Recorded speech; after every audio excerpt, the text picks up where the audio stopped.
And last but not least, we're going to hear from Jillian Host, who's going to present Professor Netzer's paper on how to change people's beliefs about hate and violence.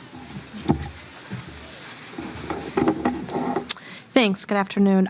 So obviously, I'm not Olek Netzer. Basel contacted me a few days ago and asked if I could read this paper, and the first reading was 25 minutes, so I had a lot of condensing to do. I am going to read it because it's his paper. It's actually written in a kind of letter form. So imagine his face, and if you go to the next slide, I think you will see his face. I'm the vessel. He writes. Friends and colleagues, in the field of peace and war studies, I have discovered blind areas in our social cognitions, without which self-justification of dehumanized attitudes would not be possible. The discovery could change the world of conflict. Blind areas occur in all human individuals, including, of course, one's adversaries and enemies. This blindness to human reality has been found to be the psychological mechanism of dehumanization, expressed in the phenomena of intergroup hatred, prejudice, racism, ethnocentrism, fanaticism, and other conflict orientations. I shall present to you my concepts as they relate to a theory of dehumanization, including application and mediation of ethnic and religious conflict and peacebuilding, which is the main interest of our conference today. His approach. I was able to define the concept called blind areas by applying the direct causation approach. And I believe this would be slide 3. There we go.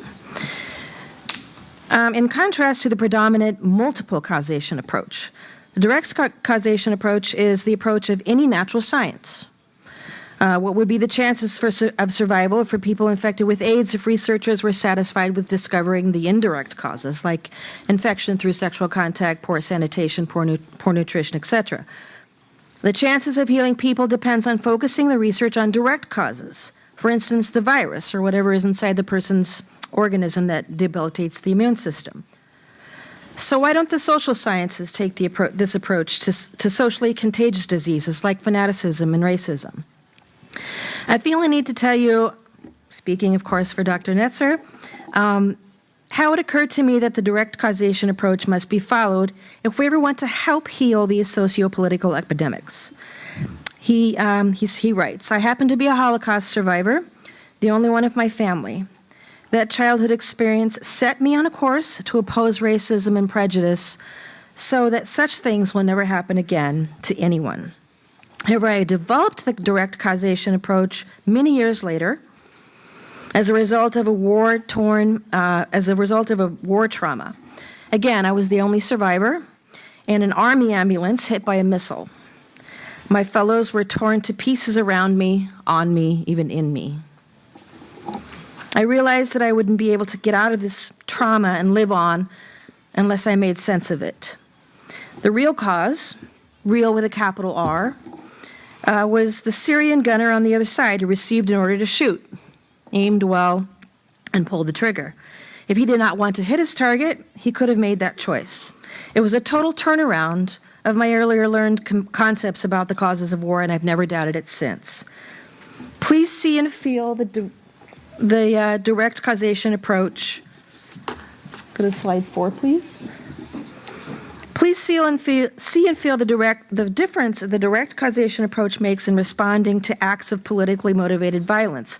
Applying it, we won't ask the why of the 9/11 terrorist attack or what caused it, because the causes were perfectly clear from the beginning. The perpetrators did it because they believed it was the right, just, moral, and godly thing to do. But the mainstream of public thinking and scientific inquiry into that event was focused on the circumstantial indirect causes. I am therefore asking you as scholars to consider the possibility that the predominant multiple causation approach could contain a fatal methodological error of that of disregarding the cardinal difference between indirect and direct causes. Without focusing on the direct contagions of socially spread epidemics, we are able to suggest only sanitation and prevention measures, but unable to heal people when the agents of disease have already been transmitted into the living person's mind. My later research work asked the question, how exactly do normal people manage to justify, in their own eyes, even the most fanatically erroneous ideas about other humans and the most inhumane acts of mass destruction without running into intolerable cognitive dissonance? Slide 4. Cognitive dissonance with their own highest values of sanity, truth, morality, and justice. I am also asking each one of you to consider that question for yourselves. I believe the answer has to do with these blind areas on one's cognitive map of social orientation. Blind areas make self-justification possible by dehumanization. He wrote it in capital letters, dehumanization on both self and others. They represent the symptoms by which dehumanization can be identified and diagnosed as accurately or more than any mental disorder. Blind areas in the thinking and expression of people are as inseparable from wars as guns and bombs. My greatest hope is that at least some of you, who have many more resources and ability than me, will adopt the approach and accomplish much more, enough to make a real difference in the world, such as our field has been not able to accomplish so far. He talks a bit about his research process. He states, my way to the theory of dehumanization began by looking at war directly through the eyes of the warriors in an attempt to learn how their minds operate. I systematically analyzed conflict-related texts in the Israeli public media from the years 1979 to 1999. Later comparing them with patterns of reasoning and moral justification in other war arenas past and present. I found the same patterns everywhere. They conform to a general but, alas, fanatical idea of we equal always good and right, and them equal always bad or guilty. That was not new. However, at some point when I compared those patterns of belief to my own and to other people who I judged as normal, moral, and rational, I made a discovery that shocked me. I found that leaders, public opinion writers, and common people who consistently expressed their views about the conflict in terms that conform to the we good and them bad ideology never gave expression to the most fundamental facts of human reality. Imagine the shocking realization for me, for Olek, as an Israeli patriot, that not one of the national consensus leaders in the study period had spontaneously expressed a view that repressive measures against the Palestinian people, for instance, could be excessive, or that a more lenient policy could be effective in preventing terrorist attacks and riots. No leader of the Israeli consensus in those 20 years had spontaneously expressed a concern over the moral standing of the Israelis.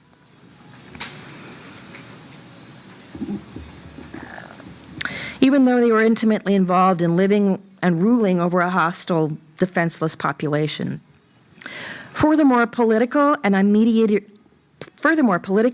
leaders have never spontaneously uttered an expression of sympathy, sorrow, compassion, or human understanding in the face of the suffering and death inflicted upon the Palestinian population, including innocent civilians, women, and children.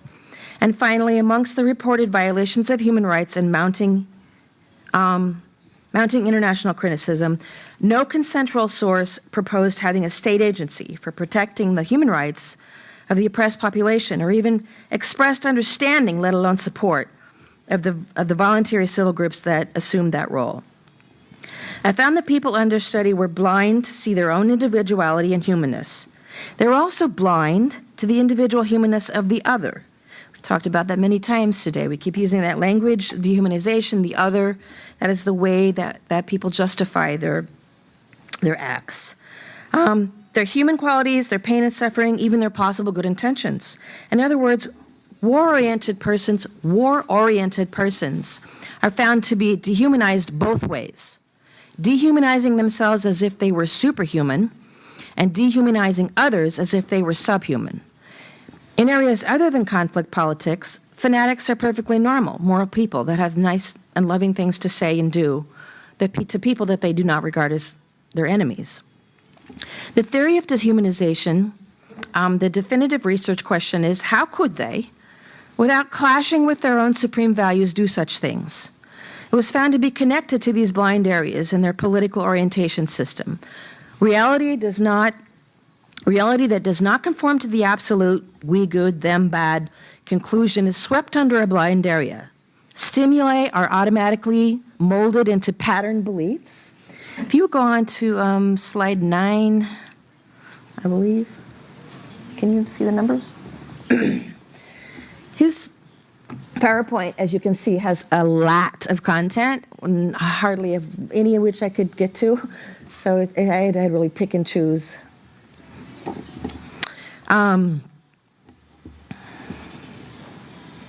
Stimuli are automatically molded into pattern beliefs that conform to the self-righteous scheme and are so interpreted as, yes, in this instance, we did what was right and they are guilty. It works easily every time. The end product of analyzing war-related patterns of thinking and beliefs is the theory of dehumanization, a detailed mapping of the inner system of orientation in war and conflict by which the dehumanized fanatics find their way in reality. The discovered blind areas and the corresponding pattern beliefs are the actual symptoms of dehumanization. They are organized into an inventory called the Dehumanization Syndrome under 10 headings, which I believe we can find on slide 18. It's going to be quite a ways down. He lists these inventories as we, them, bleeding hearts, captives, deviants, leader, other nations, strategy, morality, and time. The dehumanization syndrome serves as the analytical and diagnostic tool for the theory itself.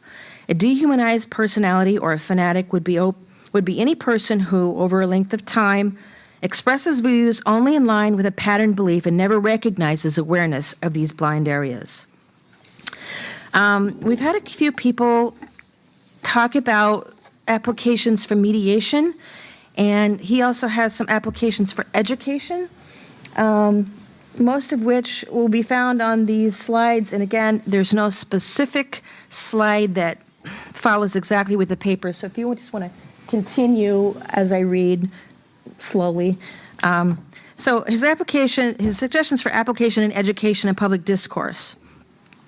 First of all, he suggests introducing the children in education at the age of identity formation to the concepts of we and them. Sometimes we call us, them, we, them, villain, hero, perpetrator, victim.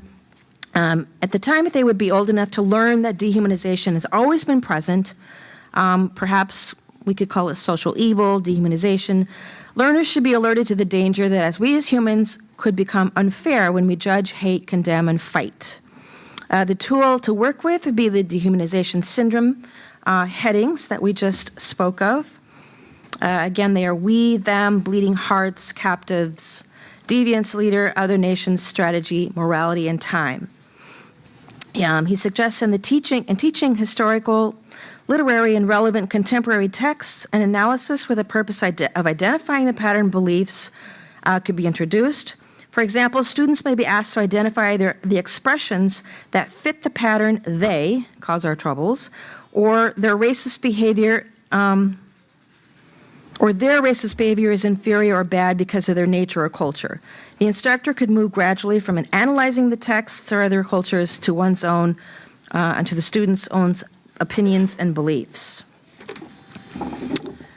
I just want to mention one thing that he suggests for mediation, and this is not dissimilar to what many of us have encountered when we do mediation, but I liked the idea of this personal commitment.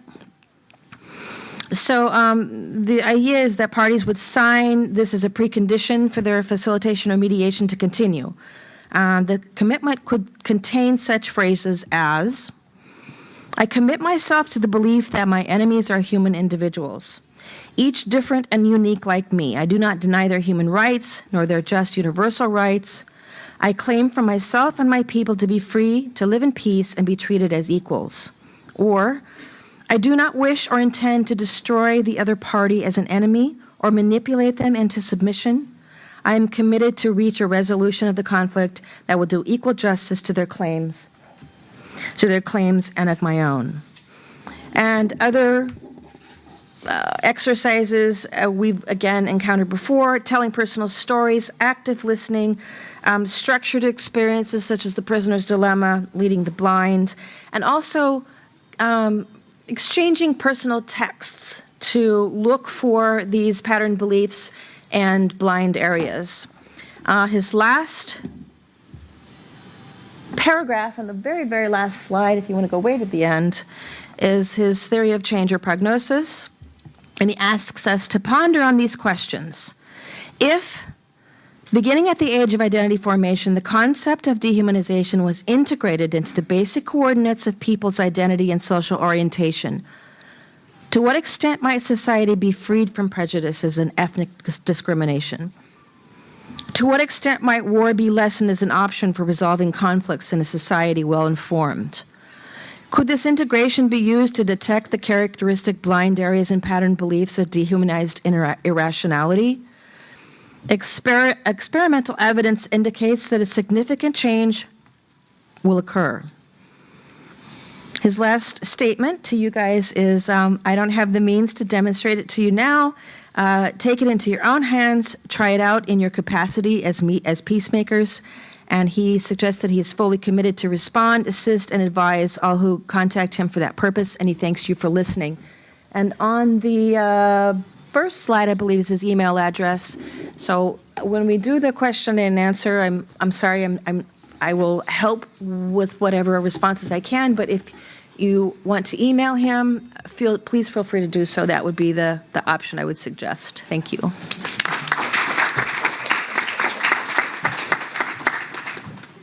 Okay, we heard strategies to make conflict better, conflict assessment, mediation, and education. We're all conflict resolution professionals here, and we're way more than just good ideas. We're about how to implement those good ideas. So I ask you as a panel, what would have to happen realistically to implement your good ideas? Want me to start? I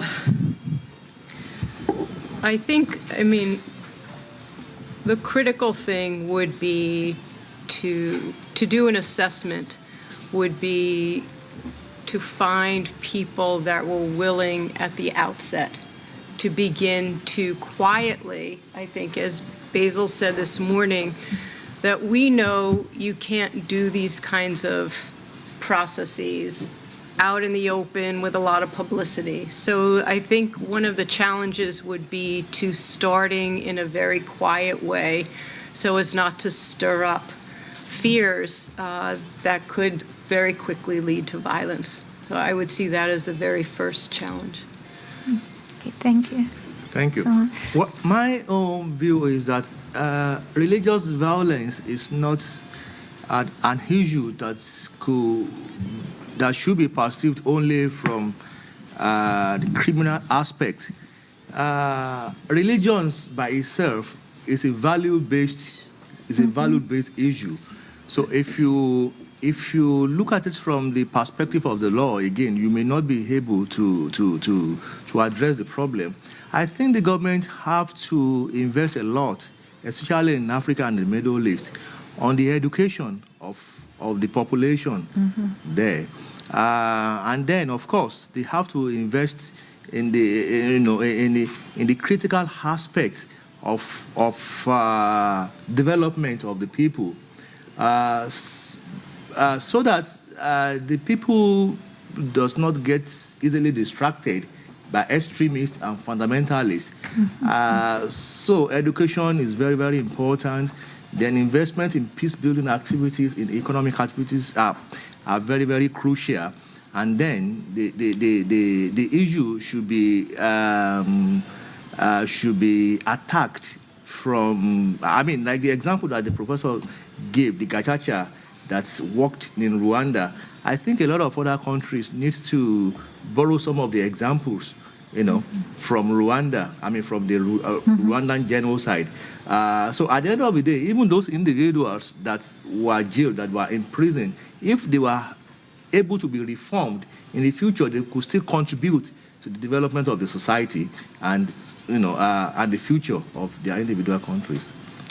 Thank you. And Jillian, for the to create an environment that would be receptive to the education.